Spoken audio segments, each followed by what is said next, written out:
HMS Montrose is the latest Royal Navy warship to set off on a 7-month deployment to the South Atlantic.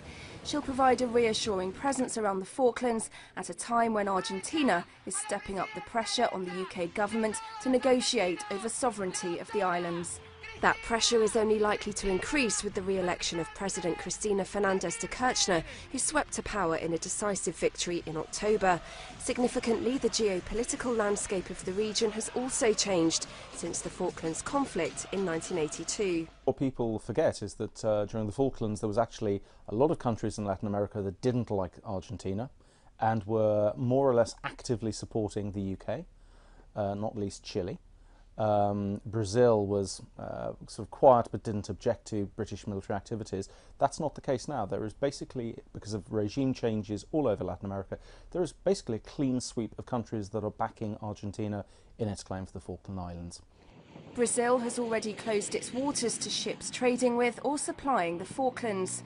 In 1982, the UK had the support of the United States, but Hillary Clinton has backed the idea of an agreement with Argentina, controversially referring to the Falklands as Las Malvinas, the Argentine name for the islands.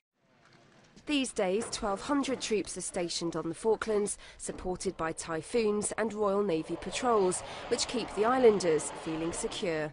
I've never really felt any need for any worry about anything of being here. I feel perfectly safe. We feel really secure with the military and things like that, but you never know. The day might come when they'll try again, but hopefully not. As an islander, I feel very safe. I mean, they're just children screaming and shouting. We just need to let them get it out of their system. We've got Britain, we want to stay British. Nevertheless, defence cuts could be leaving the islands vulnerable.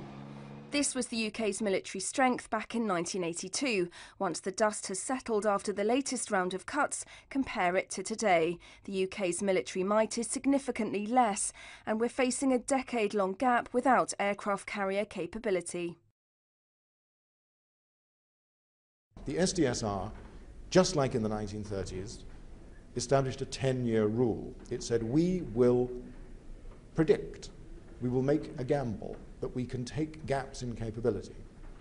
The public most noticeably saw the removal of maritime aviation with the decommissioning, rather surprisingly, of Ark Royal and its Harrier force.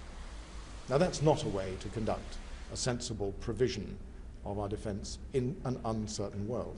Fewer ships doesn't always mean a less effective fighting force. Today's Royal Navy has far more sophisticated capabilities compared with what was available in 1982, but numbers do still matter.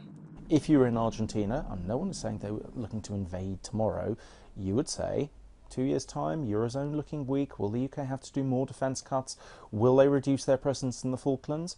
And you could wargame this and think, yeah, we stand a pretty good chance. And especially they would say to themselves, without aircraft carriers, would the UK be able to physically retake the islands? We seem to have lost the capability of using a Harrier at sea, which is tragic because in the Falklands it wasn't just operating from Hermes and Invincible. They were coming and we were landing them on the flight deck of Fearless. Without that type of flexibility, I really don't see how we can retake the islands, I'm afraid. As oil exploration around the islands continues, the Falklands remain potentially rich in natural resources. On top of existing lucrative fishing rights, it must be a tantalising prospect for the Argentines. It is highly unlikely there would be a decisive end to the political side and then suddenly that's it, we're going to go for the military. I think, bearing in mind, people were taken entirely by surprise by the attack in 1982, why should we expect in 2012, 2013 that the Argentinians, were they that minded, would they give us warning, active warning of an invasion? They wouldn't. The government turned down our request for an interview, but the Foreign Office gave us this statement. We value our wider relationship with Argentina, which is a key partner and important international ally, and do not want the single issue of the Falkland Islands to dominate bilateral relations.